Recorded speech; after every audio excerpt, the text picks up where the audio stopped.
Hello, আসসালামু আলাইকুম ওয়া রাহমাতুল্লাহি ওয়া বারাকাতুহু। হাসিনা স্পিকিং, কে বলতেছেন?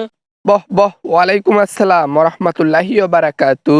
আমি শেখ মুজিবুর রহমান বলতেছি, তোর আব্বা। আমি কবর থেকে ফোন করছি তোরে। হ্যাঁ আব্বা, বলো আব্বা। তুমি কি সত্যি আমাকে ফোন করছো নাকি আমি স্বপ্ন দেখতেছি আব্বা? কোনটা বলো তো, আমাকে তাড়াতাড়ি বলো না আব্বা। তুমি কি বেঁচে আছো এখনো নাকি আমি স্বপ্নে আছি? না রে হাসুমা, তুই স্বপ্নে আছিস। আমি তোকে স্বপ্নে ফোন করছি, বাস্তবে তো আমি মারাই গেছি। স্বপ্নে ফোন করছি, কিছু কথা বলবো তো, যেটা বাস্তবে বলতে পারি নাই কখনো, আজকে স্বপ্নে সেটা বলে দেব। হ্যাঁ আব্বা, বলো আব্বা, কি বলবা তাড়াতাড়ি বলো, সমস্যা নেই, আমি মনোযোগ সহকারে শুনতেছি। আব্বা, হ্যালো, তুমি ভালো আছো আব্বা? তুমি কি জান্নাতে গেছো আব্বা? স্বপ্নে এই কথাগুলো বলতে পারবো না, কারণ এটা রুলের বাইরে। আমি যে কথা বলতে ফোন করছি, দুনিয়াতে অনেক অপকর্ম করেছিস মা, আর করিস না। নামাজ কালাম আর আল্লাহ তাআলার ইবাদত কর, লাভ আছে পরকালে। নামাজ কালাম কিভাবে পড়বো আব্বা? বলো আব্বা, আমাকে শুধু আল্লাহ তাআলা ধোকা দেয়। ক্ষমতায় ছিলাম, ভালো ছিলাম, আল্লাহ ওখান থেকে আমাকে সরাই দিল জনগণের মাধ্যমে। এই জন্য মন থেকে আল্লাহ তাআলা উঠে যাচ্ছে। এখন আমি কি করব বলো? সি সি, না রে মা, এভাবে বলতে নেই। কেননা আল্লাহ তাআলা দিতেও জানে, নিতেও জানে। তাই তোকে ক্ষমতা দিয়ে দেখেছে আল্লাহ তাআলা তুই কি ভালো কাজ করিস নাকি খারাপ কাজ। আল্লাহ তাআলা ক্ষমতা দিয়ে মানুষকে পরীক্ষা করেন। আব্বা, তুমি কি ভালো আছো? তুমি কি ওইখানে ঠিক মতো খাইতেছো, পড়তেছো, ঘুমাইতেছো? তুমি কি সবকিছুর দিক দিয়ে একদম ঠিক আছো? কি বলবা আব্বা? আরো কিছু বলবা তুমি?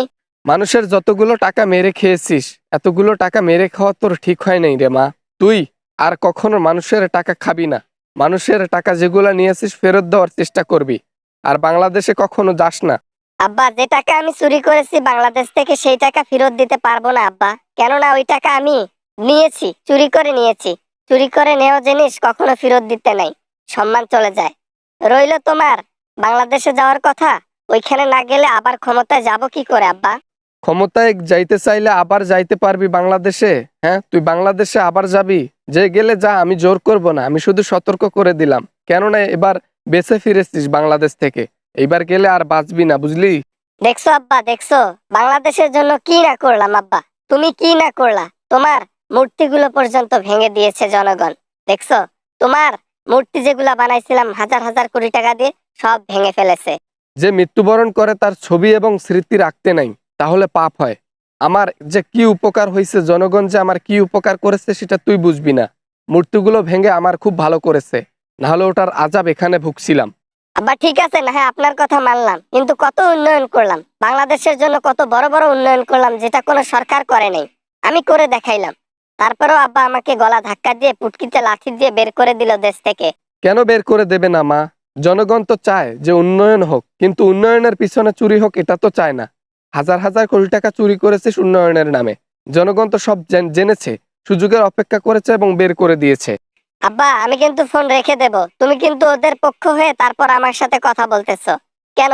তুমি না আমার আব্বা, আমি না তোমার মেয়ে। তুমি সবসময় আমার পক্ষে কথা বলবা, তা না তুমি জনগণের পক্ষ হয়ে ন্যায়ের কথা বলতেছো। ন্যায়ই তো আসল জয়।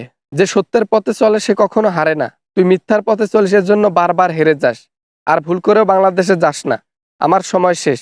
4 মিনিট কথা বলার জন্য আল্লাহ তাআলা সময় দিয়েছিল স্বপ্নে, সেটা শেষ হয়ে গেছে। ভালো থাকিস, সাবধানে থাকিস, আর পারলে আল্লাহ তাআলার ইবাদত করিস।